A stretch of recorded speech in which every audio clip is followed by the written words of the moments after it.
Hi, this is Geraldine Carter, and this is how to write better proposals without having to be a good writer. So, why do we want to talk about proposals today? Why should you even care? Some of the common complaints that I hear about writing proposals is that they take forever, and you put a bunch of energy and bandwidth into it, and maybe it's 10 or 20 or 60 pages, and you send it off, and it feels like it goes into a black hole. And you burn a bunch of time. You wonder if you should follow up, and maybe you play a little bit of follow-up, but the prospect ends up ghosting. So there can be a bunch of time wasted just in the preparation and the sending alone. You can also have potentially low conversion rates that you send out proposals, and like I said, you never hear back from them or they decline. You may also potentially be leaving money on the table by writing proposals that don't fully capture what's valuable to your buyer and don't help them understand that you know what it is they're looking for and what it is that's most important to them and how valuable that will be to them. And by missing out on some of these key pieces of information, what ends up happening is value and therefore fees are left on the table. They're not captured. So being able to write solid proposals that don't need to win a Pulitzer Prize, but being able to write solid proposals relatively quickly, expediently, that are good in that they have high conversion rates and that capture adequate fees can really benefit your business. So I will walk you through today what comprises a solid proposal and how to put one together pretty quickly, what to leave out, and some tips for making it, some tips for ensuring that it's solid through and through. Before I get into that, I want to introduce myself. My name, of course, is Geraldine Carter. I own a coaching company called She Thinks Big Coaching. I work one-on-one, mostly with CPAs and accountants, to help them improve their revenue while working less. Most of the clients who come to me are already making more money than they need to be making, but they are overworking and they want to work fewer hours. They want to get their time back. So we focus on a few things, but proposals are part of the process in improving fees so that they get better clients, they have better service, everything runs more efficiently and effectively, and then we ratchet down their time. I host a podcast called the Smart Strategy for CPAs podcast, and my education is in engineering.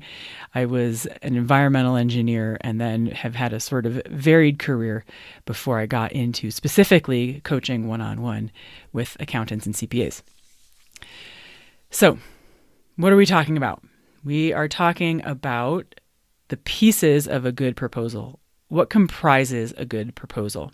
What is in it? What is not in it?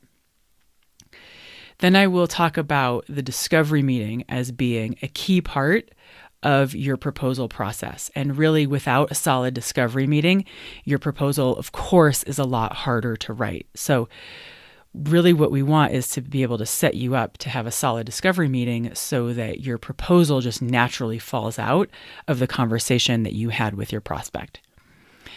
I have a few golden rules at the end for how to deliver, because these are the kinds of questions that I get frequently from clients.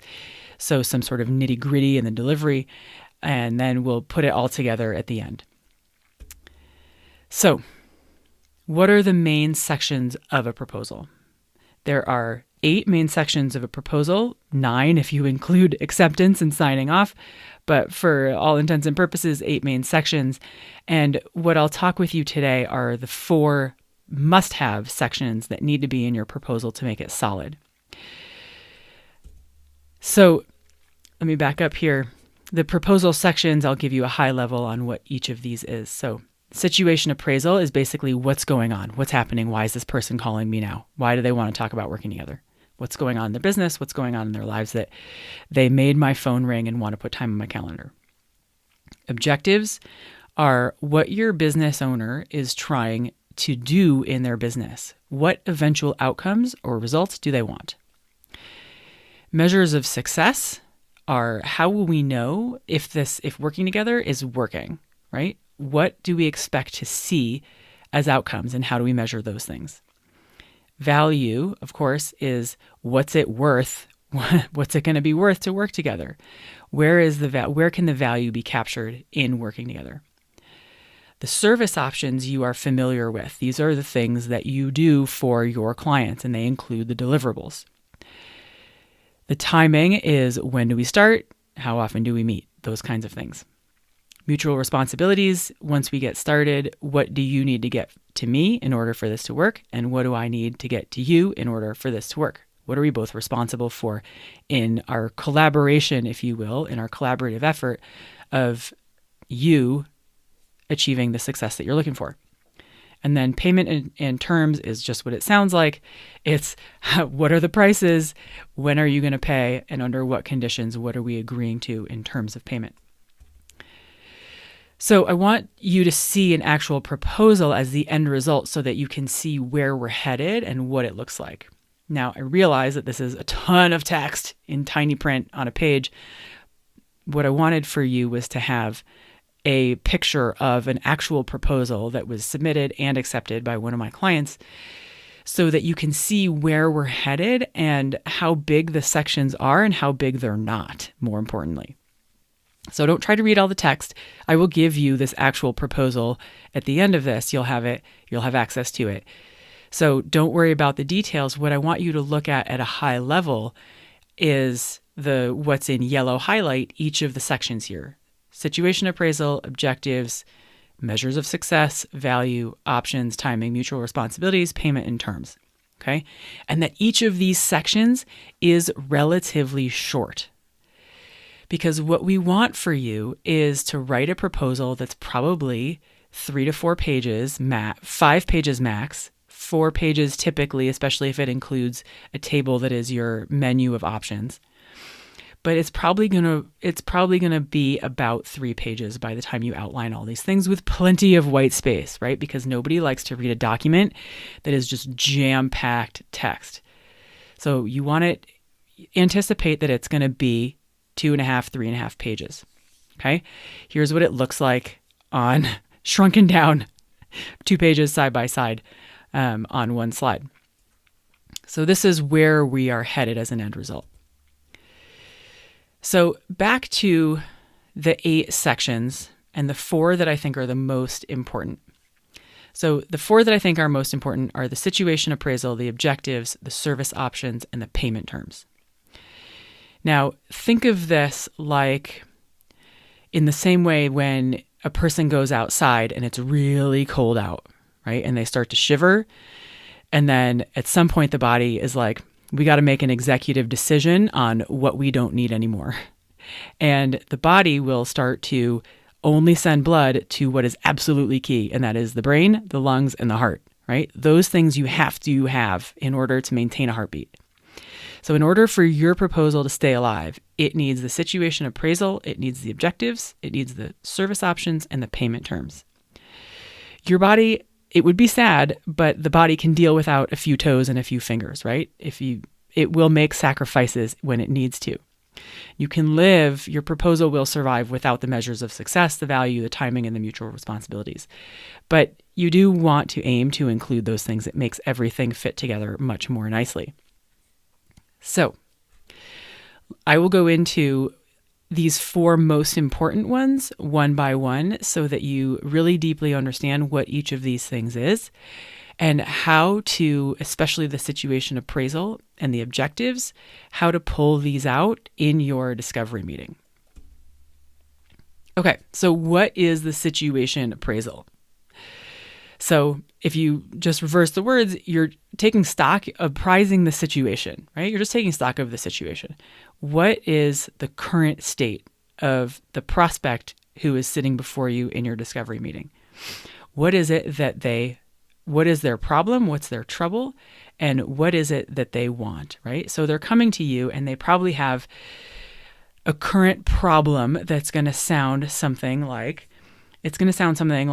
my spouse has been doing my books, my business is growing, my books need more help. I need more attention from him, but he's not available to help me as much as my books need it. And I need somebody who has outside capacity because it's starting to cause friction in our relationship. So it might sound like, I have a bookkeeper who is not up to speed. I'm not getting what I need from her. I can't get a hold of her. What she sends me, it's kind of messy. I'm starting to question it. I'm not that comfortable with it. So I want an outside opinion. I'm thinking about looking for a different bookkeeper. They're going to tell you, if you ask them, they will tell you why it is that they've come to you looking for a new bookkeeper. So you want to find out what that is, because that's going to go in the situation appraisal in your proposal. Then you want to find out their desired future state. At some point in the future, they want to be better off. And your job is going to be to help them with that transition. But you want to find out what their so-called desired future state is. So you find out by asking them, if we could do anything, what is it optimally that you want? Like, what is it that you're looking for? And they will tell you something like, so I want to get rid of the friction in my relationship because I just don't want, it's not good for us that my spouse is doing my books. It's been great for a period of time while I got my business off the ground, but now I need something professional. And really what I need books on time every month, so that I know what's happening in the financials in my business, and so that I can make better decisions faster, and that I don't have to be so demanding of my partner. It's not good for us. I want to get rid of this friction, and I just want to have a professional relationship, get a P&L on the 11th of every month and a balance sheet, and be able to look at it and know exactly where my money went and know how much cash I have to make future decisions. I want things to be clean. I want things to be simple. And I want somebody who understands and can explain to me what's going on with my books, rather than just somebody who catalogs the transactions but can't give me any enlightenment beyond that, right? So they're going to tell you the things that they want. And the next piece for you to figure out is your contribution as a bookkeeper to their desired change, right? So that's going to sound something like, my books are a total mess. I was doing it myself. I installed QuickBooks, but I think I screwed up the chart of accounts. I don't know if my credit cards are pulling right. I'm transferring money here and there, and it's all just a mess. I have no insight into what's going on with my financials, and I'm, having trouble making business decisions, or at least good ones based on accurate financials. And what I need is for somebody who can clean it up for me and then get me on a path to regular monthly meetings, and with my P&L, my balance sheet, maybe cash flow statement. And I also need somebody to help me get organized so that I know what to do with all my receipts and my invoices. I don't know which ones I'm supposed to save, which ones I'm supposed to keep, if I'm supposed to keep them for 5 years or 7 or 10 or just the end of the year and I can toss them.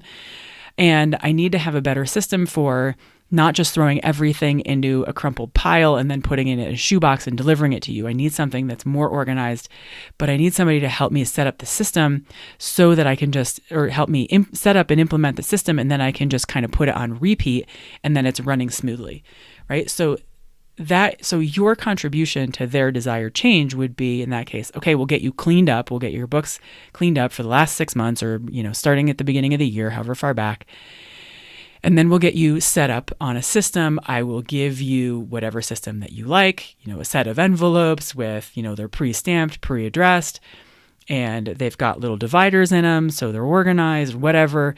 I'll give you my system so that you can organize all your receipts, and we'll have a system for delivery, whatever, if it's like pick up on the front porch or put them in the mail or like stick them in a giant shoebox for now, whatever the system is, so that you will be organized, you will be on top of things, and you know that anytime you need to find a charge or reference it, you will have a way to find it. My contribution to that will be getting you cleaned up and getting you organized, and with a repeatable system, right? So you want to acknowledge your contribution to their change. Without it, why are they hiring you? So all of that is the situation appraisal, right? Where they are now, where they want to be, and how you're going to help them. So then you want to ascertain the objectives, their business objectives. And if you're working with small business owners in the small business space, and I'm talking probably typically $1 million and less, oftentimes likely 500,000 and less, if you're working with kind of micro businesses, there's going to be a personal objective behind it too, right? Many small business owners are struggling. They tend to not understand their financials, their money. They do bank balance accounting, and they work a lot more hours than they want to be trying to shoulder and muscle the business into the position they want it to be in. So remember that there are business outcomes, but oftentimes the business outcome is driven by a personal outcome, which is typically more money, less time, with variations on those two themes. So the objectives that you want to gather and capture are business outcomes, but they're not tasks. So oftentimes bookkeepers and accountants in their proposals will put a list of tasks of things that they are going to do, but those are not to be conflated with business outcomes. Business outcomes will sound like increase this, improve that, reduce this, decrease that, right? They either want more money, increased profitability, increased discretionary time, reduced stress, or decreased wasted expenditures. So think in those terms that are going to go up, things that are going to go up, or things that are going to go down, right? Those are the outcomes. They're not your list of tasks. And you want your objectives to be very simple and very high level, and you want them to be strong and compelling. So by simple, you want it to be something like increased profitability. But you don't just want to say increased profitability because that's too easy and just sounds kind of vacuous. So you want it to be stronger than that. Increased profitability by improving revenue across 3 main revenue streams, right? That's still high level. Improve 3 revenue streams. But it's specific enough that the business owner thinks to themselves, yep, that's exactly how I want to do this. Okay, so keep it simple and high level. We're going to decrease wasted expenditures by up to, well, you don't want to include percentages in your objectives. I'll get to that later. But we want to decrease wasted expenditures and reduce the amount of money that we spend on expenses that have limited return, right? So specific enough that people are like, yep, I want that, okay? Your objectives also establish your boundaries. This is what we're doing. What we're not doing is whatever's not included in the proposal. Part of the reason that bookkeepers and accountants end up with so much scope creep is that they don't define scope ever. That came out sounding a little stronger than I wanted. That they don't define scope ever, that they rarely do they define scope. Or if scope starts to creep, they don't come back to the business owner and say, you know what, our original objectives were this, and now we're starting to wander. So what do we want to do? Do we want to stay with the original objectives, or do we want to adjust our agreement and how we're working together? Too often, it's just so easy to let it bleed over that we don't stop to corral it. But if you have clear objectives at the outset, it helps you establish your boundaries, and it helps establish them for the client too. And the client also wants clear boundaries because if you have good clients, good people, they don't want to abuse your time. They don't want to abuse your energy. They want to be fair too. They want to be fair business people, and they want to be respectful of your boundaries. But if you don't outline where your boundaries are or where the end of the scope is for the agreement, they don't know where they are, and it puts them in a really uncomfortable position because they don't know what is fair for them to ask for and not. And when they start to ask for things, which invariably they will, you can always ask yourself and them, is what you're asking for in line with our objectives? And if it is, then you can move forward with it. If it supports the objectives, then yes, of course you want to include it. Oftentimes they'll just be asking for random things because everybody gets random ideas.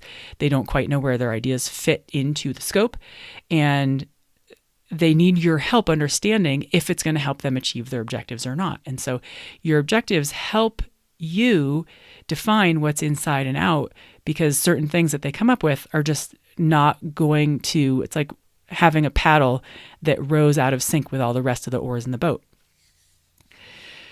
Your objectives will also help everybody stay focused. Oftentimes business owners are unfocused and they have a very limited strategy for how they want to achieve their outcomes. and they will move an inch in every direction all year long and make very limited progress.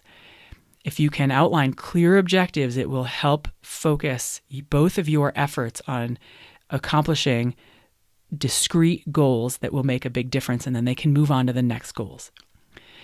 It also anchors your value, because in the objectives, after you outline your objectives, it can help you begin to quantify what those, if you reach those goals together, those objectives, what that will be worth in both qualitative and quantitative terms. And that anchors the value, and out of the value falls the price. So the third piece that you need to have in your proposal is your service options. And you might think of this as a menu and you always want to have 3. Never 2, never 4, not 5, not 1. 1 is like an ultimatum, like here it is, take it or leave it. 2 is still too black and white, this or that. This is the right answer, this is the wrong answer. 2 is not good enough. 5 is way too many, 4 is too many, decision paralysis from analysis. So what you want is 3. 3 is always the best psychologically. And what it gives the buyer is a choice of yeses, as Alan Weiss likes to say. And what happens is that they will measure the 3 options against each other, rather than if you give them one, in air quotes, choice, they want something to compare to. The mind wants something to compare to. So they will go and compare you to your competitor. And if you're pricing by the hour or by the month, they are going to compare you on price, because that's the only thing that you have given them with which to compare.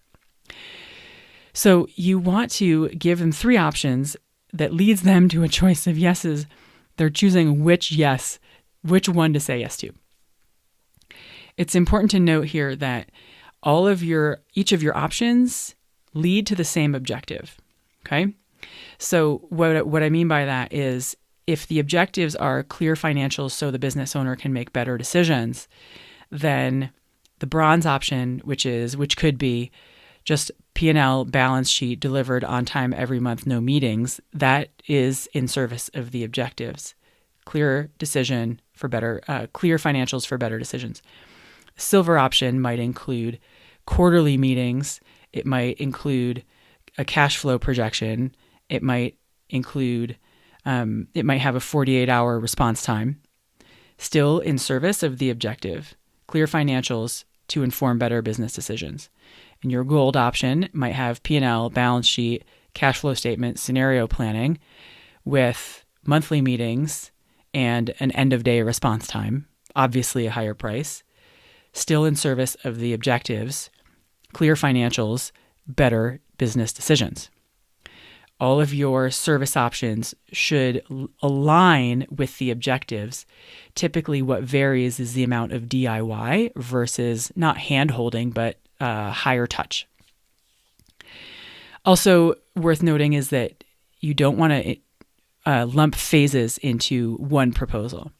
If you have phases, you can make mention of forthcoming phases, but don't include them in the proposal and the pricing itself. It just muddies the waters. And we also often underestimate how long things will take.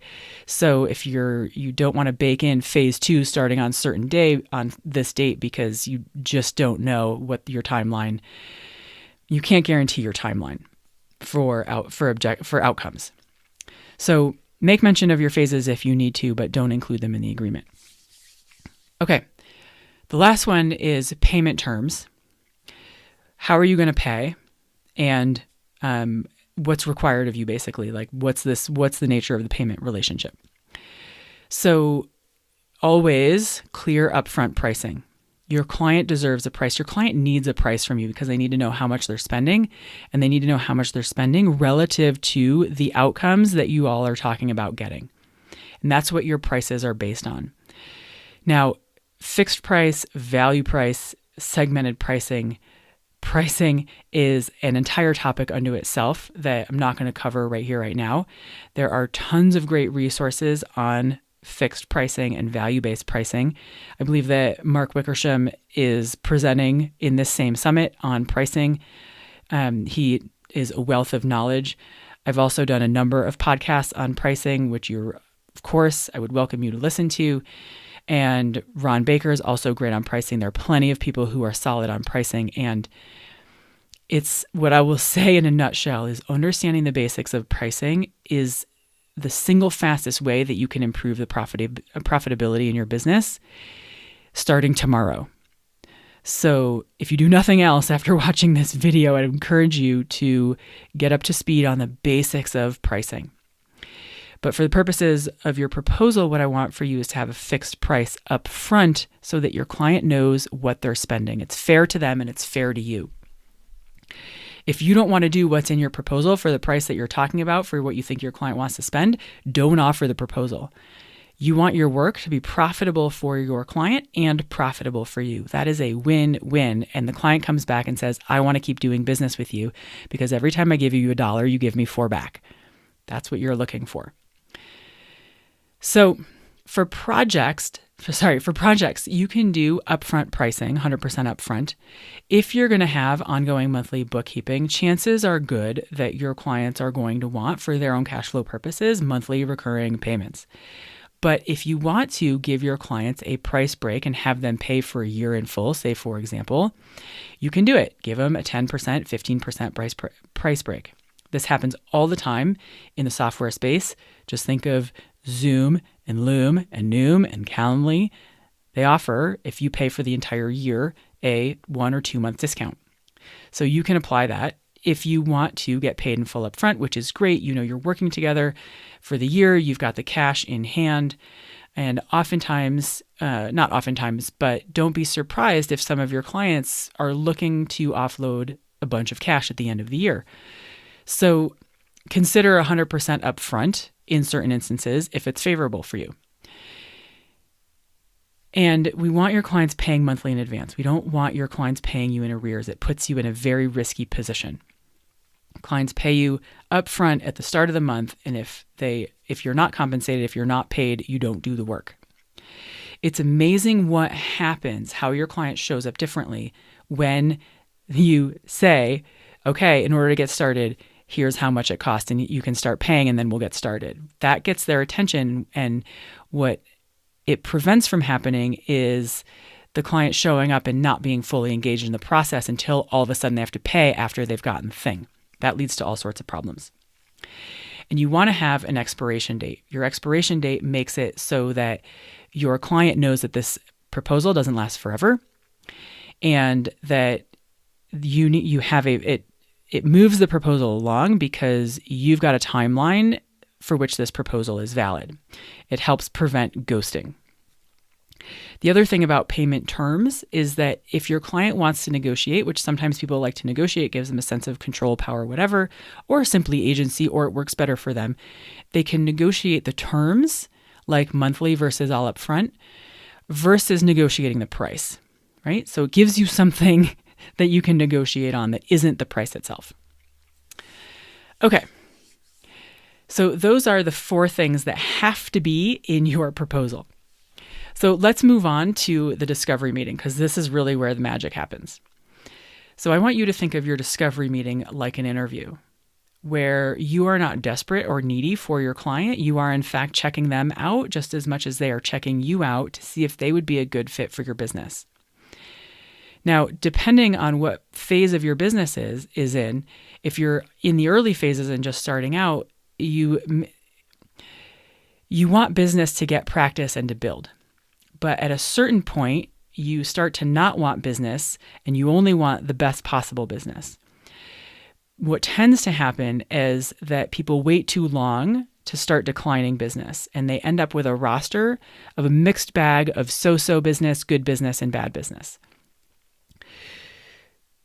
Be on the lookout and begin to transition as soon as you start sensing this happening, that you want to start declining so-so and definitely bad business and start being a stronger gatekeeper of accepting the best possible business.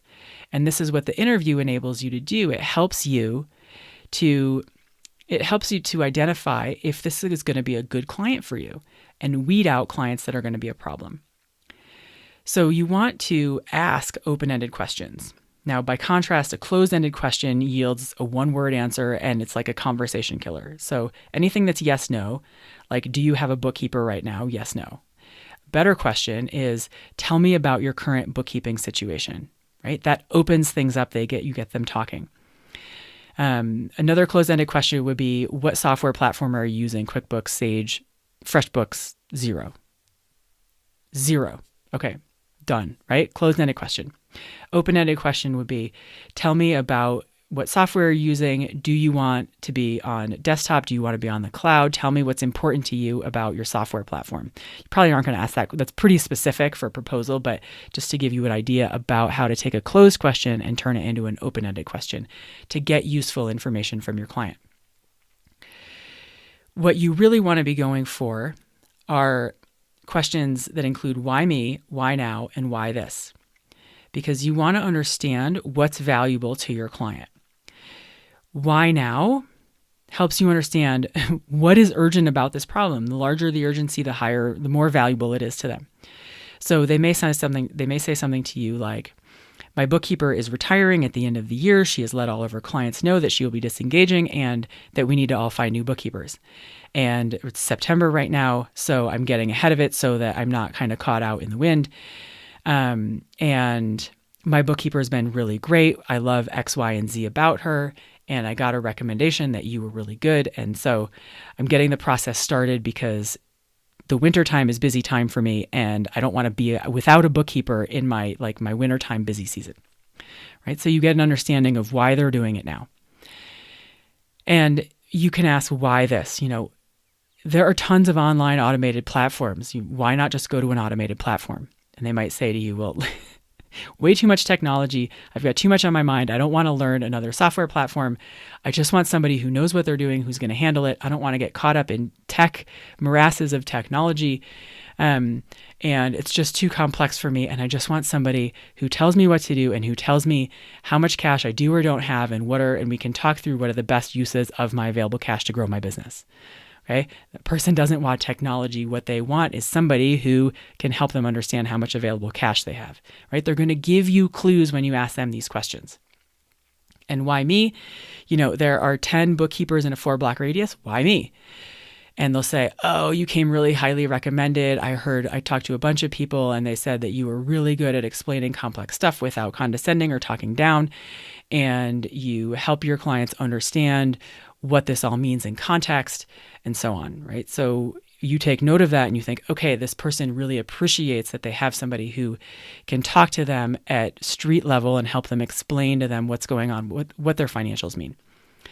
So in those questions, they will give up useful tidbits that you want to capture in your proposal. So you can ask, what does a home run look like as sort of a prompt? They'll tell you their sort of dream situation. You can ask, what does a disastrous outcome look like? Because sometimes people don't know what they do want, but they definitely know what they don't want because they currently have it and it's a pain point, and that's why they made your phone ring. So asking that question can help you understand what they don't want and then give them the inverse, what they do want. Oftentimes when it comes to financials, people lack the terminology to be able to express to you what they do want. Like if you've ever been to a graphic designer and you ask for things, you're like, I have no idea how to describe what I'm talking about, but it kind of looks like this and kind of like that. And they give you a bunch of graphic design terminology and you think, yeah, that, right? Your clients, your business owning clients may be in a similar position as you. So you've had your discovery meeting and now it's time to turn it into a proposal. And I want you to think in this order. Starting from the moment your prospect finds out about you. They become a lead. They hear about Catherine as a bookkeeper. They go to your website. They hit the Let's Talk button. They schedule time on your calendar. You meet on Zoom in person. You establish the relationship. And now you're in the discovery meeting. And now is when you are looking for outcomes that you want to agree on. And everything else that I just talked about, that is all going to go in that content. The 4 pillars that I just talked about is what will build out your proposal. Then you give them the proposal, they agree to it, and then you onboard. Now, this may seem obvious, but what happens in the profession is that the lead makes contact, they put time on your calendar, you establish a relationship, you're in the meeting. The prospect says, I need bookkeeping services. You say, okay, great. Send me your QuickBooks file. We can get started tomorrow. And then 6 months later, having never had a conversation on desired outcomes, you are in a different place than they are. They haven't gotten their desired outcomes, of course, because they never got discussed. So what happens here is the onboarding process precedes the conversation about desired outcomes. And this is why you end up with unhappy customers if it gets done this way. So this is the order. This is the same one as the first time you saw this. This is the order that I want you to do things in, which is when you schedule the meeting, you establish the relationship, you build trust, you sit and you listen. You ask them questions and then you zip it. You zip it for what feels like an eternity because you're going to want to talk about yourself and how you're great and how you're an expert and how you can do all these things.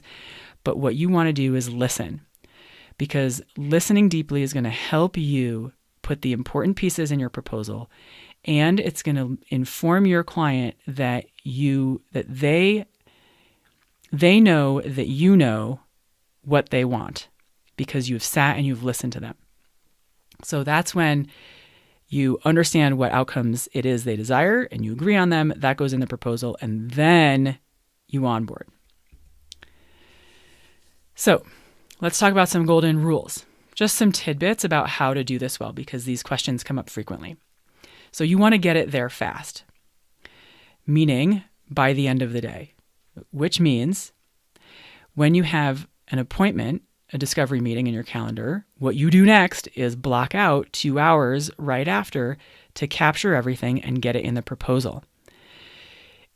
Hopefully, it'll take you 30 to 45 minutes, especially once you get good at it. You can do them that quickly. But what happens if you don't block out 2 hours is, say you block out 30 and it takes 45, and then you've got another meeting that you need to run to. All that information that's in your head is going to evaporate and you'll lose it. And then your proposal won't be as good and you'll be struggling to piece it together and you won't get it to them by the end of the day. So block out time in your calendar to get your proposal done immediately following your meeting and get it to them, hopefully by the end of the day, depending on when your meeting is. If not, then by the end of tomorrow. And tell your prospect when they're going to receive it so they know, I'll send this to you by the end of tomorrow. Be on the lookout for it in your inbox. Make sure it's error-free. For bookkeepers and accountants who profess to be accurate, you don't want to lead off with a proposal that has typos and obvious grammatical mistakes. You want to also make a good faith attempt to accurately capture what's in the agreement. Do not add in stuff that you didn't talk about, okay? Do not invent stuff that would be good for them that you didn't talk about. Put in the agreement what you talked about. Keep it brief. Likely case, 3 to 4 pages. If you need to include a menu of options that has all the list of deliverables, then include it after as an addendum, not in the middle of the meat of the proposal. Because all the stuff that is write-up, accounts payable, accounts receivable, bank rec, it is gobbledygook to your average layperson. It will confuse them. They don't know what it is, and many of them will check out. Because smart people especially, don't like to not understand things. And when they don't, they check out. So inserting a table of deliverables that is accounting jargon into the meat of your proposal may cause an inadvertent emotional eject button. So put it at the end. If you can deliver your proposal live, in person, either on screen or in a meeting, because you want to be able to walk through it live, because people will have questions, there are things they won't understand. You'll be able to answer questions promptly without them getting stuck on it and grinding on it, and it'll be more expedient, right? So you may consider if you get your proposal done, you can say to your client, let's meet again. I'll have your proposal done. Let's meet again in 2 days and we can walk through it together. If you need to email it off, then in your discovery meeting, say, I'll have your proposal to you by the end of tomorrow, but let's meet again on Friday so we can walk through any questions you have. You want to have a sort of close the loop kind of follow-up meeting so that they know when you're meeting again, you know you're going to talk about it, you know that you're going to make a clear decision, because that helps both of you. You know if you're holding capacity or not. They know whether or not they're going to work with you or if they need to find somebody else. And it prevents it from languishing and falling into the black hole only to never reappear.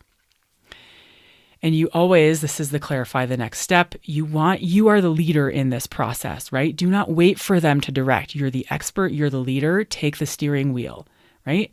Do not just sit in the passenger seat and hope that they're going to go where you want them to go.